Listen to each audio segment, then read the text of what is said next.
Ladies and gentlemen, will you please welcome the dulcet tones of the one and only Mr. Tommy Tiernan. Hello there, hello. So, thank you very much. It's very nice to be here. I'm a bit wintered up with a type of a flu thing, but we'll plough on regardless. I know there's a lot of people suffering around the world tonight for what they've said.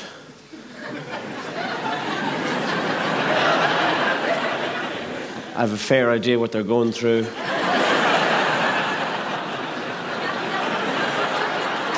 Yes. No, right. No. I don't think being banned from the Late Late Show compares to being fucked in prison in China. But,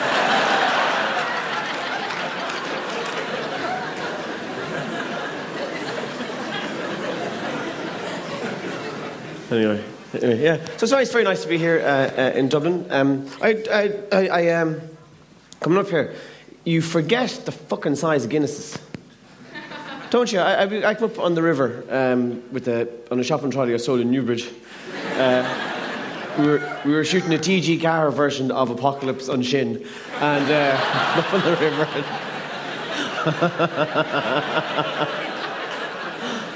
Tasha asal viawr. Kindle ash doch noch and I've never looked at Guinness's, but it's fucking enormous, you know. And all they do in there all day is invent drink. I reckon it must be like Willy Wonka's chocolate factory, you know, because all the Oompa Loompas are gimbaled. We're going to merge black pudding and harp and see what we get. So, drinking is good.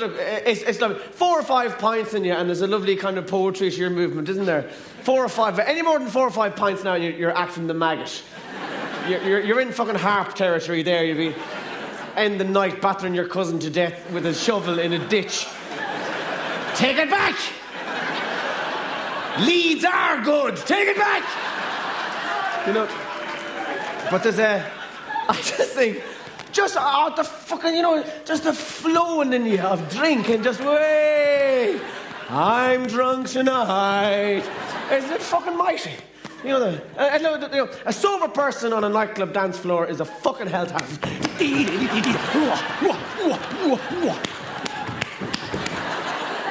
Why? Because you've been drinking Fanta since 8:30.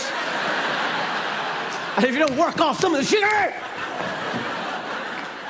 you don't get a wink of fucking sleep. La da da da da da da da da. A couple of pints. Da da da da. It's fucking mighty, isn't it? It's like alcohol was the bit God left out when he was making human beings. And if he'd left 4 or 5 pints worth of drink inside us all the time. Da da da da da da da da da da da da. Right. I do a lot of travelling around ever since I was born. I was born up in Donegal, and I lived there until I was 3, and then I moved from Donegal to Africa, overnight. It's like moving from a photograph to its negative. It's fucking scary, isn't it? Da, da, da, da, da. 3 years of age arrived, and I'd never seen a fucking black person before in my life. One day there's the whole fucking place. I'd never. What the fuck? Daddy, all the people are made out of the night time. They're all made out of the night time. Somebody wake them up. Moved from Africa to fucking Athlone. Parents were working through the alphabet. I never did any homework in school. Why the fuck would you? You'd be in school from 9 o'clock in the morning till 4 o'clock in the evening. Then I had a 3-mile walk home with a bag of books that was like a satchel full of cement. I'd arrive home bollocksed into the linoleum-covered kitchen. That was a great room, that. Half carpet, half kitchen. Took the bag. Take this fucking thing away!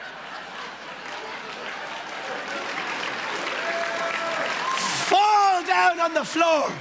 I'd say to me, mother, woman, What's for the dinner? Fish fingers and beans, she'd say.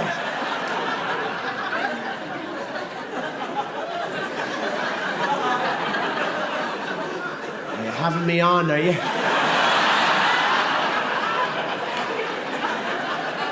You've been sitting on your hole since 9 o'clock this morning.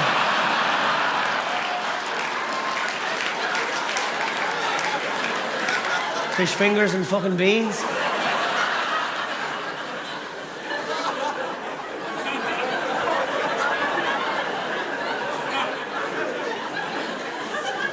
And do I get to eat it in the dining room or in the fucking kitchen?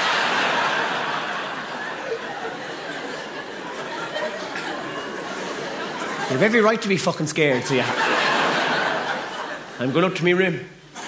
Send that bag up in a fucking lift.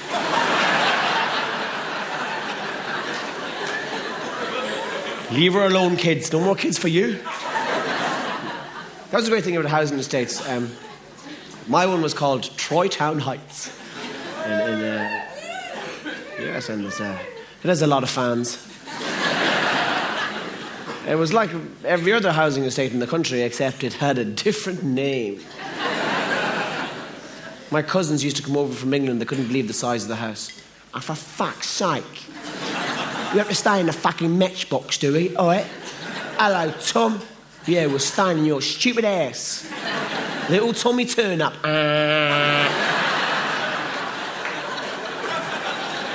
You've got to pick a pocket or two. Yeah.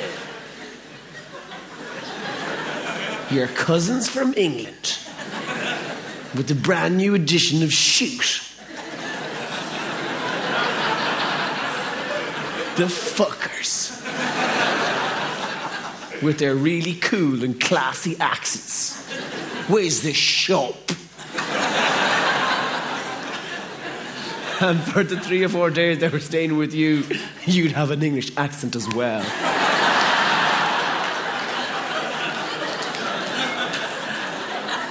Going down to Mrs. Egan in the jet station. All right, so. These are my cousins from England. And I'm getting out tight out crisp from there. Oh. Give them the tight out, give them the tight out, give them the tight out. But housing estates, they were like open prisons for children, really, weren't they? As long as you didn't cross the main road to where the posh people lived. You could walk around with diplomatic immunity, walk into anywhere, whatever fucking house you wanted to, as long as the door was open, and find out what they were having for dinner. I'll never forget the day I discovered coleslaw. For fuck's sake! In with Jerry Boyle's mother. What is this? Surely not just white cabbage and mayonnaise. How did you invent such a thing? It's available in the shops. In Navan. Do you mind if I borrow this for a minute, Mrs. Boyle? Hey, you, Tiernan woman! I'll tell you who was a mother to me. And more of a mother than the mother I had. Not that I don't love my own mother, I do. She was the finest looking woman in Troytown Heights. Fellas used to come round. Tommy, give us a look at your mother.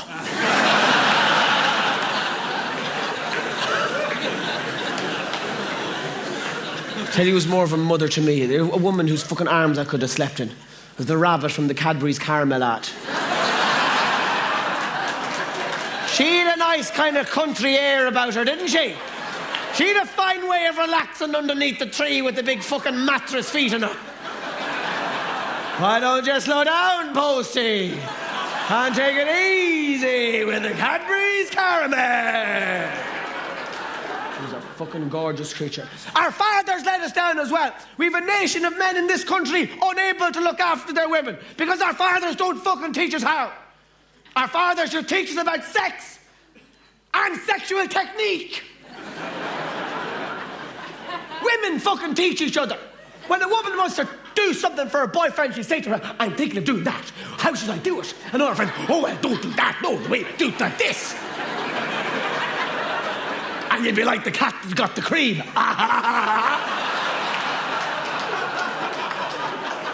Men don't share it. What the fuck are you talking about? What do I do? Sure, you just ride them. What are you on about? You just fucking ride them. There's different types of loving that your girlfriend wants. Sometimes your girlfriend wants soft loving, gentle, easy. I need a lover with a slow hand. I need somebody with an easy turn. I need somebody who will in a heated rush. I need somebody who will understand when it comes to I need a slow hand. And that can be beautiful. That can be beautiful. Sometimes that's all you have the energy to provide. There are those other nights, though, when she wants it a bit the fucking yeah. When she wants to be clatterfucked.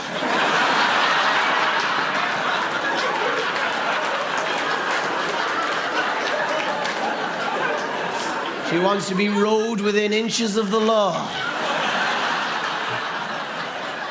And you're just the pasty-limbed fucker to do it.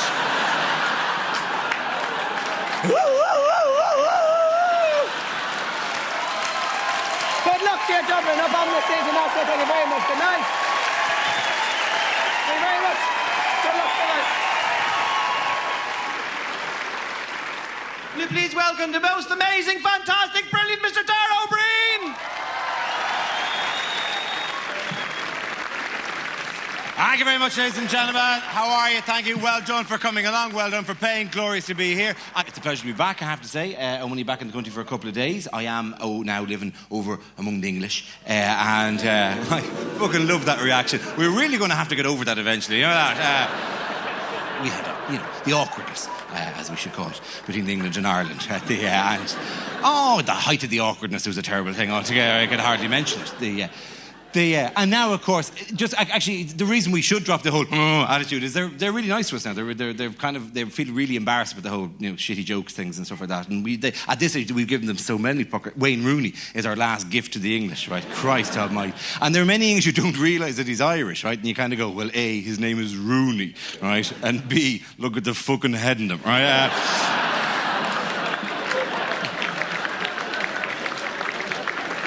That's not an international soccer star. That's a minor hurler from Offaly who got lucky.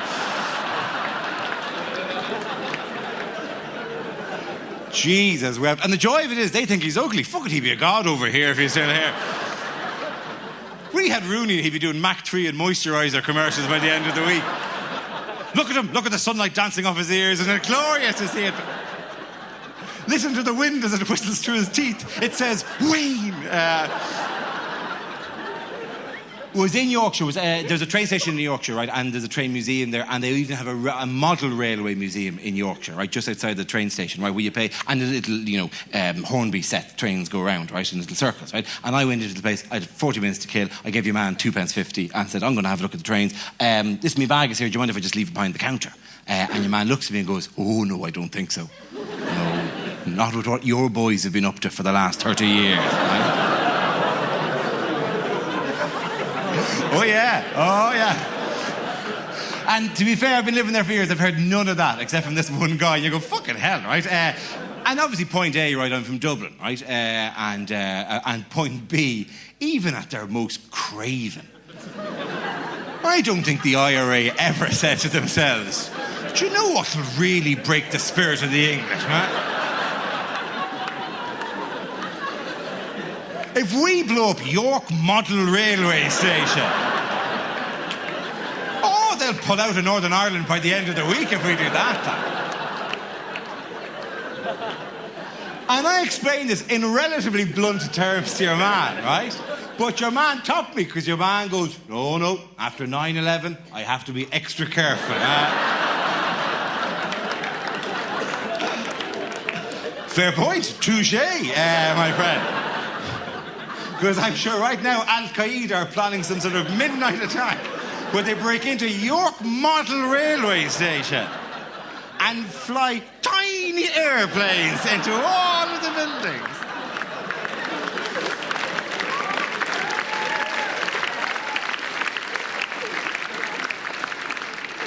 My favourite of all those, right, and I have told us before, I was in Liverpool, right, and I'd done some stuff about, I used to do a show about my granny and the IRA and all the old IRA and all this kind of stuff, right, and I would talk about how my granny fought in the War of Independence and there was a big military funeral for her, and anyway, that's a while ago now. But I did the story in Liverpool, right, and some bloke up to me, well-built, stocky bloke, real squaddy type, right, came up to me and that's very interesting. I said, oh, really? He said, yeah, it's very interesting saying about your granny being in the IRA. I said, oh, do you think that was interesting? He goes, yeah, because I got two friends who were stationed in the north and they were killed over there.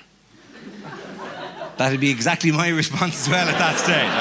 Right? A giant thought bubble with fucking nothing inside it. Right? I'm aware of a number of things. Firstly, no amount of Irish charm is going to talk you out of that situation. Right? No amount of, isn't it an awful, awful, awful thing? It is indeed. By God of Jesus, it's an awful thing. The sons of the taken away. Not going to work, right? The other thing is I could give him a pot of history because my granny was the old IRA, like obviously she's my granny for fuck's sakes, right? And she was never called up in living memory. I don't remember ever my granny the phone ringing and they're going, what? Oh, I'm back on. All right.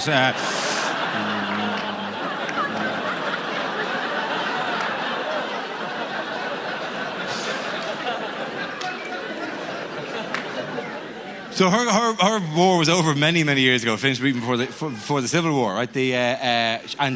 But so I was going, well, do I give him a potted history of Ireland? Do I say, well, listen, there's a huge difference in context between the war that your friends were killed in and the one that my grandmother fought in? I mean, like, and there's others, she was there in 1918, and then after that there was the War of Independence, and then there was the foundation of Fianna Fáil, a slightly constitutional political party, and then the Curragh Camp interments and the drawings of gone out of Irish politics, and then the period of dormancy up until the 1960s when the Civil Rights March was kicked off, like whatever, and then the British Army arrived ostensibly to protect the nationalist community, but then went hideously wrong around the time of the Rats of Derry, and then the whole fucking thing kicked off, and then your guys arrived in, right? That was plan A, right? The one thing I love about that, actually, the joy of it is, right, you're all being very polite with the round of applause because you recognise the bit that I've clearly learnt off, but really, mainly, and like, in a way that I don't get in England, you're all sitting there going, you left a lot out. Frankly, that was a very trite reading of the last century of Irish politics, sorry, you know, like, I mean, the foundation of the Republic, the Constitution, anyway, there's lots more to it. But I said to them, I'm going, this isn't going to fucking work, right, okay, grand. I'm thinking, well, plan B is clearly duck and roll. Oh, look, a bright light, and then run away really quickly. But your man has me pincered in, like, or whatever, I'm trapped into him, like, and this is a completely true story. Your man leads in and goes, yeah, they're in an army truck in the north, right? And I'm going, really? And he goes, yeah. And a tree fell on them. And I genuinely looked at this bloke and said, are you about to tell me that the IRA planted it? And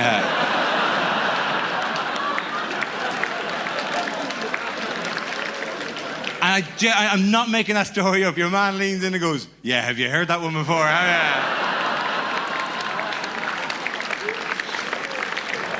Fucking petrified.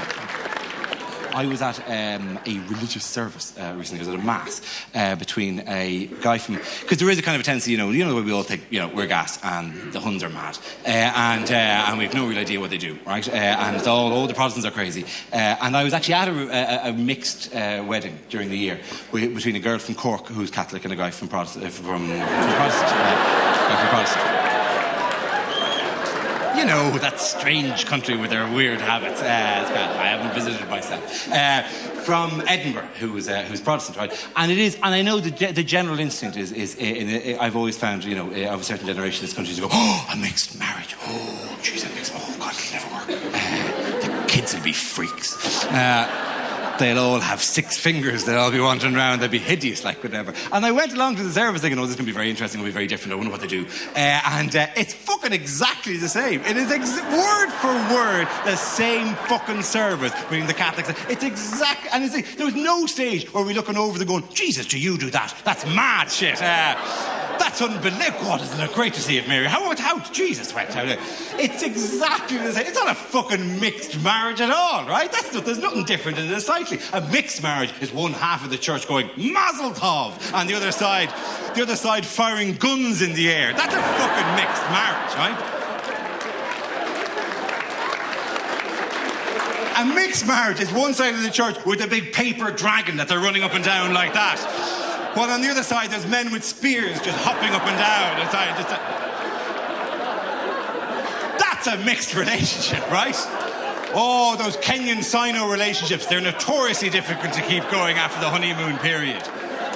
It doesn't matter how nice the flat is in Hong Kong, you can take the boy out of the Masai Mara, he's going to want to kill a lion eventually. And that's going to fuck up your feng shui, right? There were no differences at all. The hymns, there was a little difference in the hymns. Jesus, the Protestants loved the hymns. On and on and on the fucking hymns went. Verse after verse. That's not us. We do Christ on shield, up, down, thank you very much, right? End of it, right? Jesus, they went on for ages, the fucking, and we weren't going to be showing up. The Catholic side of the church was belting it out, good, all right? We were singing just as well that we were not going to be showing up, but we hadn't trained. By the end of it, we were swaying forward and back with altitude sickness, going, Jesus, how fucking long is this thing? Am I going to hell anyway just for singing along? Right. And then we got to the finest audience participation part of all, the Lord's Prayer, right? The Lord's Prayer, great thing. Comes back to me now and drove the whole Lord's Prayer thing. Do love the whole Lord's Prayer thing. Obviously, I've forgotten large chunks of it, as you do in these kind of things. My vague memories for a long time were that involved bread and trespassing. Gets a lot of mentions in the Lord's Prayer. Even as a child, you're going, what the fuck is up with the trespassing? Was there a lot of trespassing at the time? Was it a major social evil in Galilee at the time? Were people constantly vaulting over fences and taking shortcuts through other people's property? Was Christ himself writing the prayer going, Jesus, if those fucking kids don't get out of my garden now...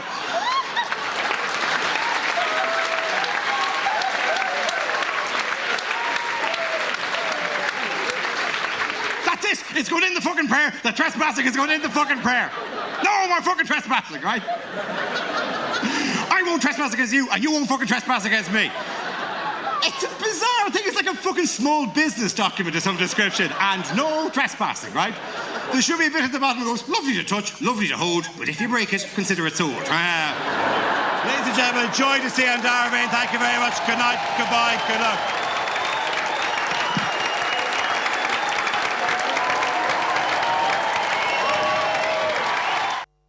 Huge round of applause for the very wonderful Ardal O'Hanlon!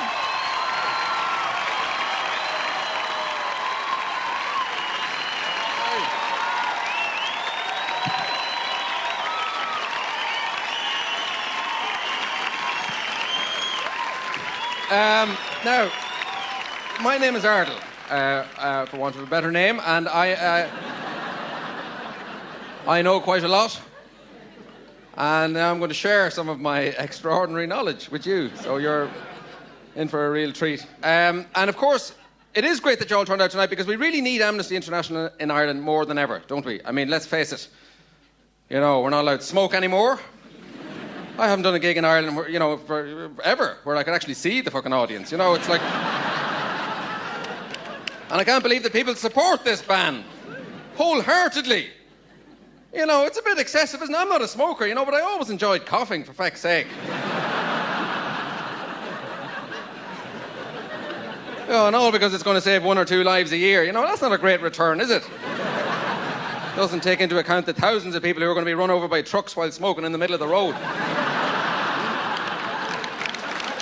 Now,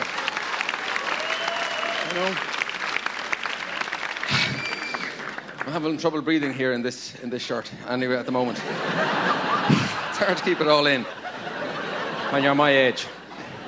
And I'm very tired as well, I saw a sign on the motorway earlier today. It said, tiredness can kill. I never knew that, Last Saturday, I stayed up all night watching DVDs. I could have died, people.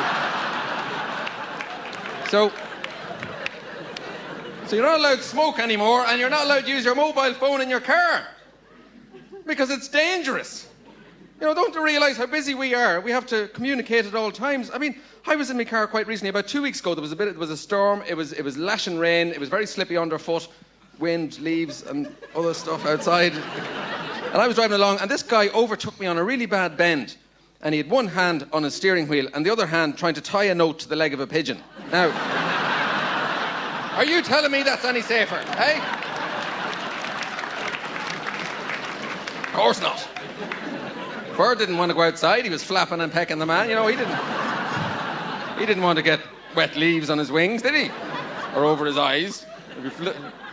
No. Of course not. I wanted to inform the authorities immediately.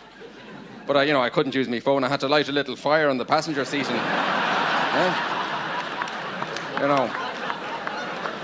That's right.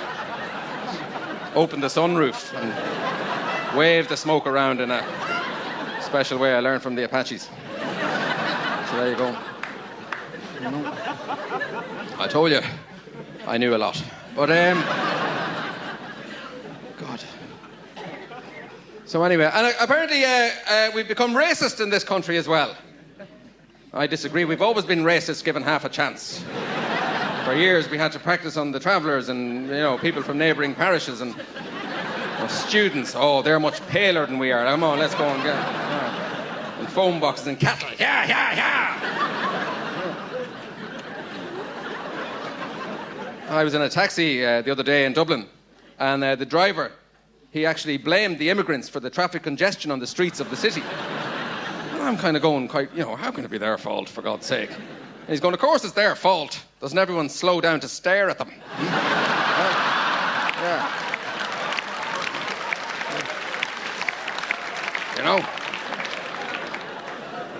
And the question, must be asked, how can we, of all people, behave in such a fashion? We who emigrated to the four corners of the world, whose chief contribution to mankind is fucking freckles, for God's sake.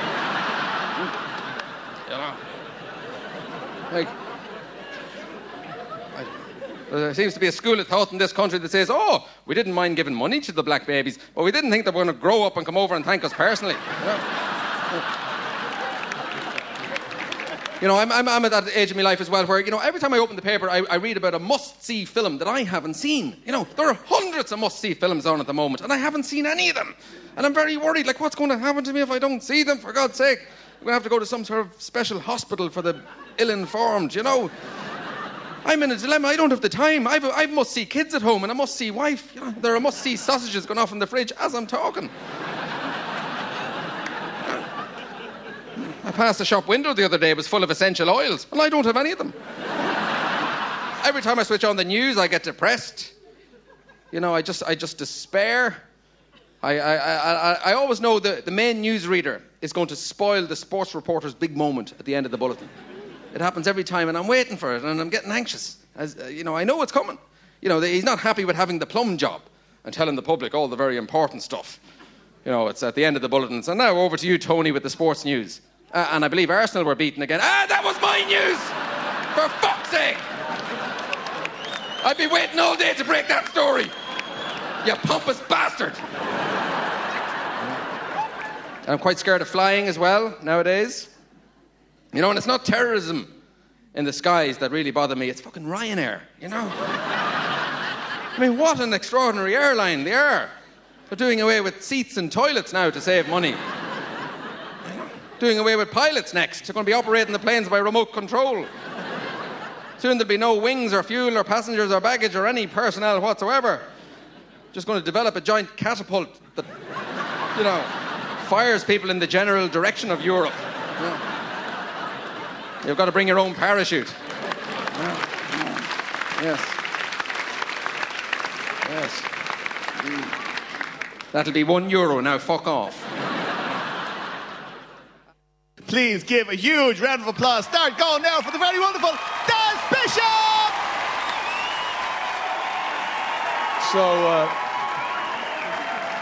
So I did this college tour last week, right? And I can't believe it, man. I'm the next generation. These kids, they don't have fucking anything in common with me, man. I came to Ireland August 26, 1990. 6 weeks after you defeated Romania in the World Cup, about 8 weeks before you finished celebrating.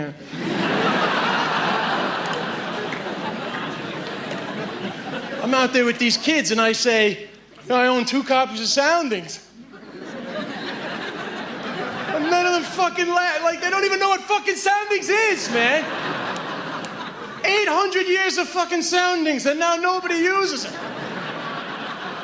I couldn't believe it. These kids, they're a fucking new generation. They don't know the things that fucking people have been through in the late 80s, the fucking unemployment and the butter vouchers. They don't fucking know. They only know prosperity and employment. They don't even know knacker drinking. No, honestly. Honestly, they're going out to fields now with bottles of fucking wine. No, honestly, value for money, this is a brilliant wine.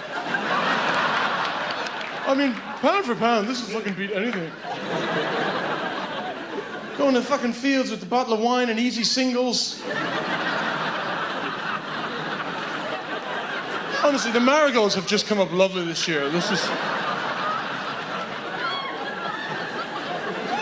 Although a lot of you won't like to accept it, to me, I'm quite Irish now, in that I know to you I'm this Yank, but to Americans, I'm not fucking American. I just want you to know that, you know. Americans don't do this.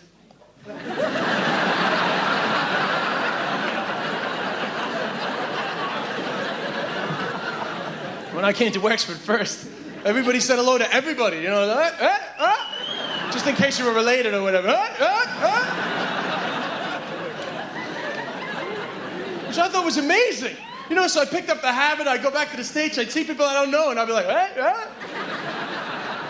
Mark's like, what the fuck is wrong with that guy? He's epileptic or something, I don't know. I don't know why I'm putting on an American accent, I fucking have one, but whatever. It was an unnecessary accent to put on.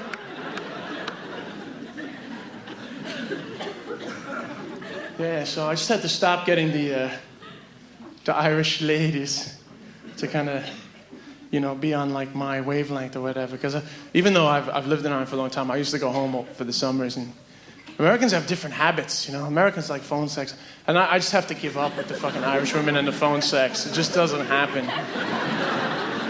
I've tried and I've tried, man. All my girlfriends, they call me, I'm like, hey, baby, what are you wearing? Girls, she's asking me what I'm wearing. Who are you there with? All the girls are here. It's great crack. We've had 50 cups of tea.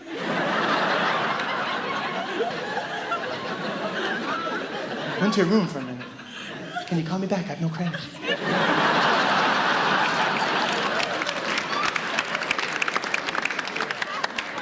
Very like this today. I don't know what that's about. It's like fucking talking to my mother or something. It's like, whatever, bro.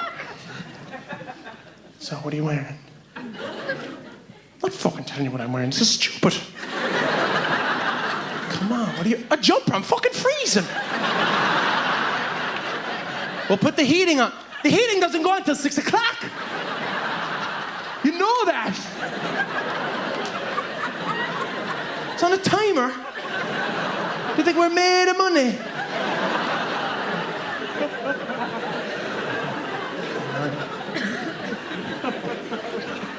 Okay, so ask me what I'm wearing. No, it's fucking stupid. Come on, ask me what I'm wearing. Fine, what are you wearing? I'm not wearing anything, man. I'll put a jumper on. Your flat is worse than this one. It's all damp. You're gonna get pneumonia. Oh, so hot. So I had to give up. This thing I've learned, Irish women won't have phone sex, and also I've learned that Irish women are always freezing. It's a fact. I don't know what it is genetically, but the minute I walk through the door of the flat with a lady, she'd be, she's freezing. God, I'm very cold. Jesus, I'm freezing. Are you all right? I don't have bad circulation. And that gets a laugh because every woman has used that stupid excuse and every man has fucking heard it. I don't know, I have bad circulation. Maybe it's because I stood in front of the fire the whole first half of my life and all the blood got stuck in my calves. That's why there's big red splotches there. In fact, if I was commissioned to do a sculpture, if I was commissioned to do a sculpture of Irish female sexuality, right, it would look like this.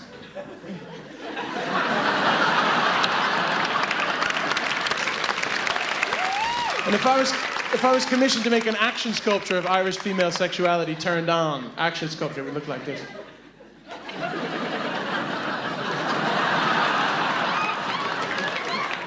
Irish women are always freezing. And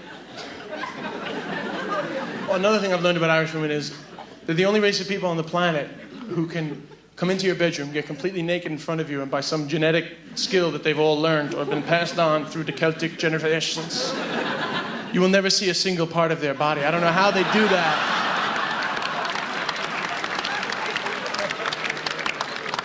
I don't know how they do it. They just come into the room and they just do this little Celtic shameful shimmy.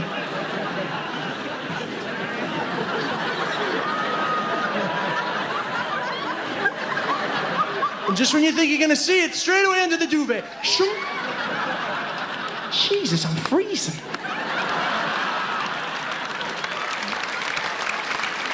God. Very cold. Have I got a hot water bottle? Stop bringing up hot water bottles in the throes of passion. All right? They're not fucking sexy. You can't imagine Barry White in the middle of one of his big, sexy hits. Yeah, baby. I'm gonna take you into the room. I'm gonna sit you down on the chair. I'm gonna go into the kitchen. I'm gonna turn on the kettle. I'm gonna reach up over the cupboard and get that little pink sack of love. Put the ribs on it for no reason.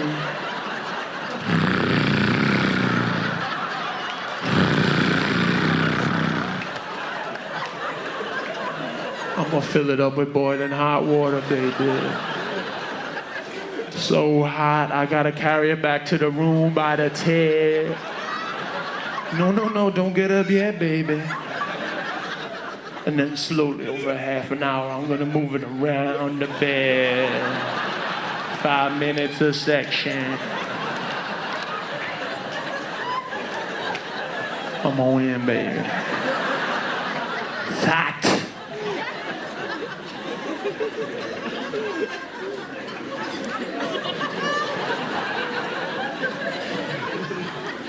No, I'm still cold.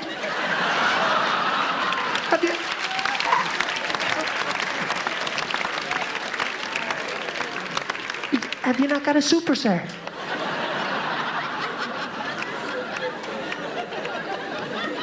Yeah. I'm gonna go to the utility closet. I'm gonna pull out that 1972 uncomfortable hunk of metallic engineering that the college students didn't know what the fuck I was talking about either. I'm gonna move it into the room, through the wood on the floor, to the door that definitely wasn't put there for super sir transportation.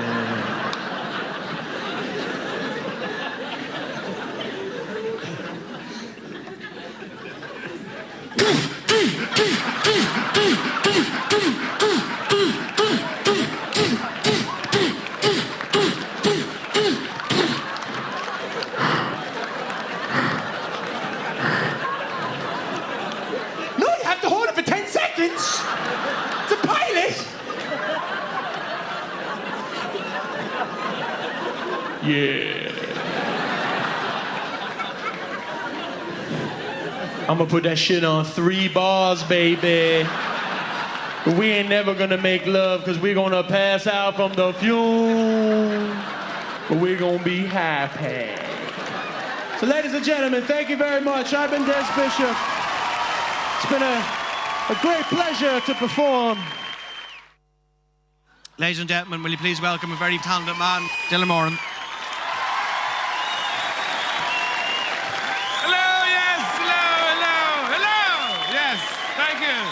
Shut up.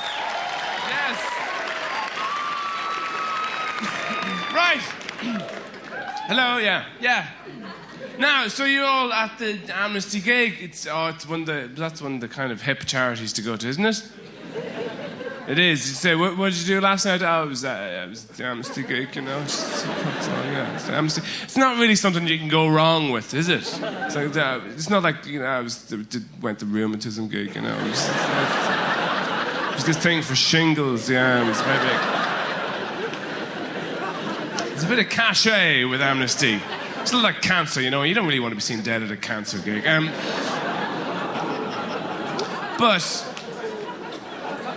it's very important now in Dublin, now that you've all got some money, or you know somebody who does.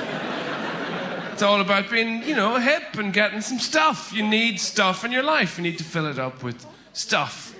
Very, very important. And other people will have nicer stuff. You need to go around their house and say, yeah, your stuff, yeah. I like your stuff. So I got my stuff, though, from a boutique that hasn't opened. I'm very hip, you know. A lot of people don't know this about me. I've been hip for a long time. A lot of people don't know anything about me. I never talked about myself on stage, actually. And I've kind of run out of material, so now I have to. So,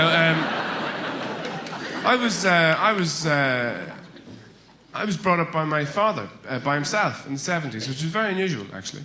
Because my mother died young and everything. And I had 5 or 6 brothers. And, you know, that was... I don't know why that's funny, but I did. And it was very unusual for a man to be bringing up a family by himself at that time in Ireland. You know, the time would come when we'd all have to go to... he was working and everything, so he would send us off to boarding school. And he was very aware as well that... and a bit guilty, I think, that there wasn't...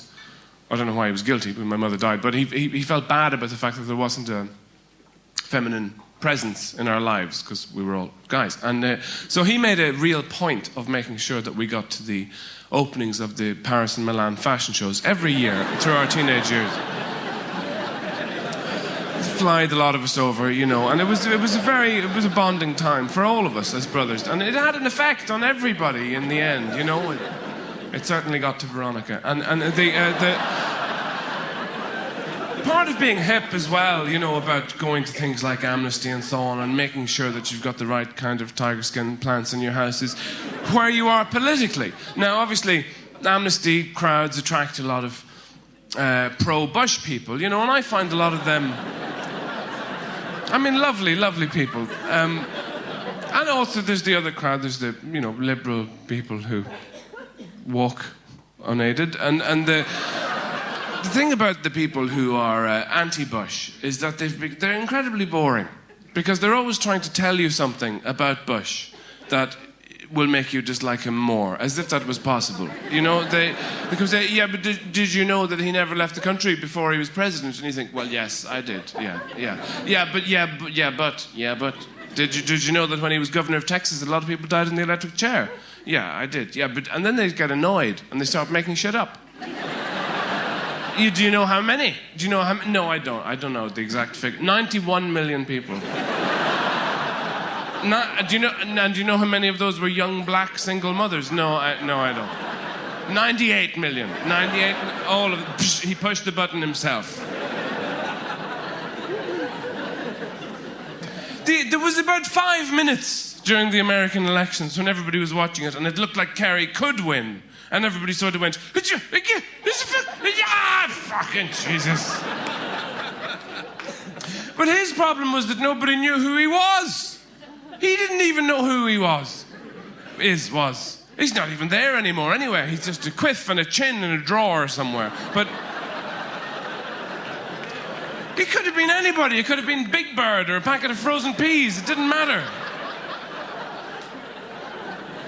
I'm not that interested in world events, or people, or the world, or me. I have a very narrow range of things. I suppose, really, I mean, I think, you know, other people, everything is political, really. You talking to another person is political. You find this in love. Love is kind of like terrorism. You know, it's a very aggressive thing when you're with somebody for the first time.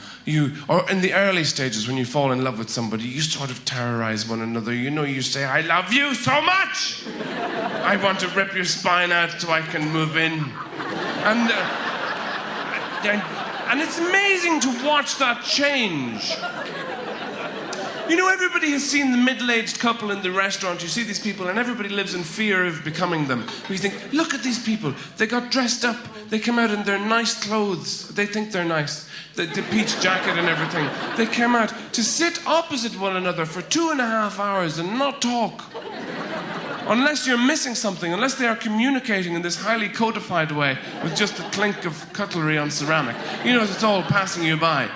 And he makes those awful noises, you know, chomping on his steak. It sounds like some sort of Balkan curse.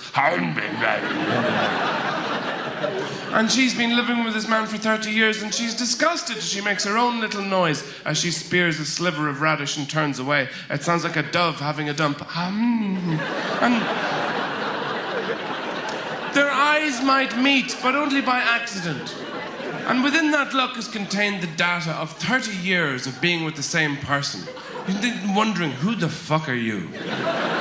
Because these people come from a different generation. They don't talk about relationships the way people do now. What the fuck is a relationship anyway? People say, oh, you know, there's a problem in our relationship. We have a thing. There's a thing going on in our relationship. What's a relationship? It's this mythical third party that people bring around with them. They blame it on the relationship. Well, what's the problem in the relationship? I hate the bitch. You know, that could be your fault. It's like this four-legged pair of pajamas that follows them around. There's no such thing as a relationship. There's you, and there's them, and there's the room. That's it. And you've got to deal with that.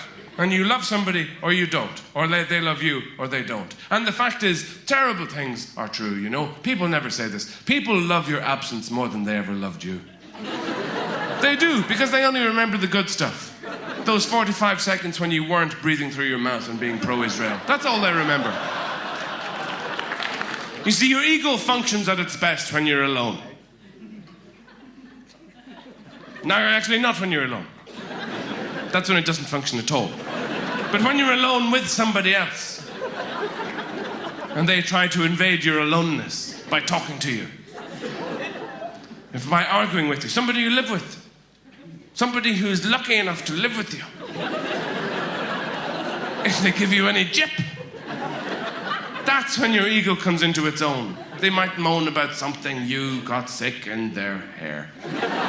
Whatever it is, some trifling faux pas. And they start giving you all the... And you argue, you know, and you try and be rational, and you say, yes, I see what you mean. I see where you're coming from. I see your point. Yes, I really do. But you don't think that. Not really. Inside, you're thinking, shut up! You wretch! I rescued you from the city streets. Without me, you'd still be fucking bouncing into buildings out there in the laser neon rain with the tabloids poltergeisting through the air, wondering where the fuck you are, you clueless dolt. I took you in for the waif you were, rescued you from every doorway which was a waiting set of jaws, every half-closed window a pirate's eye. I took you in and rescued you from your own stupidity. If you had a shred of moral decency, you would chain yourself to the radiator and devote the rest of your life to acts of sexual abasement. But you don't say that. You say, yes, I see what you mean. I see where you're coming.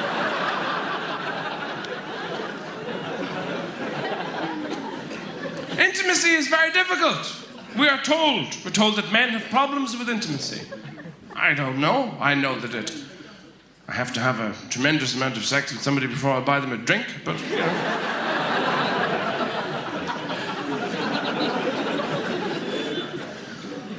Love is very difficult. It's a very misused phrase. I love you, I love you, I love you. I get so tired of that all day. You think, where is the evidence? These are just words that belong to every poltroon in a polyester suit in those fucking chain bars in town. Bake me a cake or die on my doorstep from the lurgy.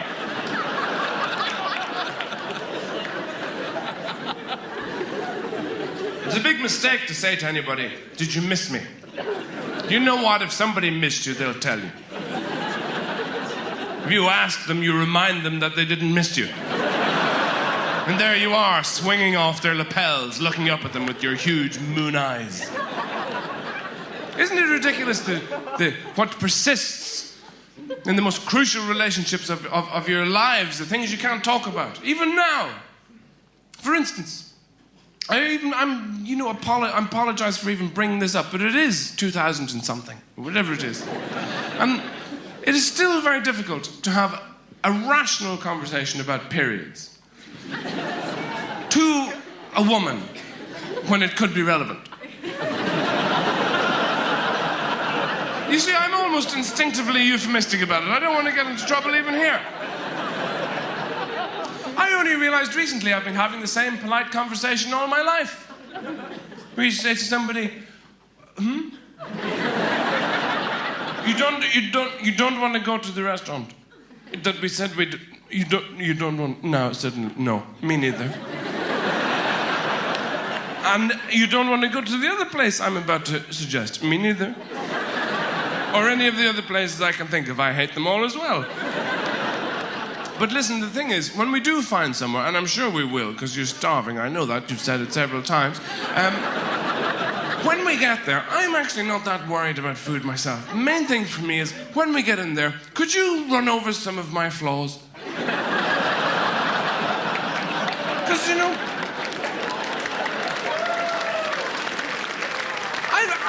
I just can't keep track. I don't know what it is. If you weren't here, really, I'd be fucked. I really would. I don't do that shit anymore. I just say, listen, you having your period? Because you know what? It's humiliating to argue with a hormone. And I know you're crying and everything. But you know what? I quite fancy a cry too. I really do. You've kind of stolen the show and the waiter's coming over now, but I really would like to cry as well. By the way, crying isn't proof of a greater capacity to feel, it's proof of a greater capacity to cry.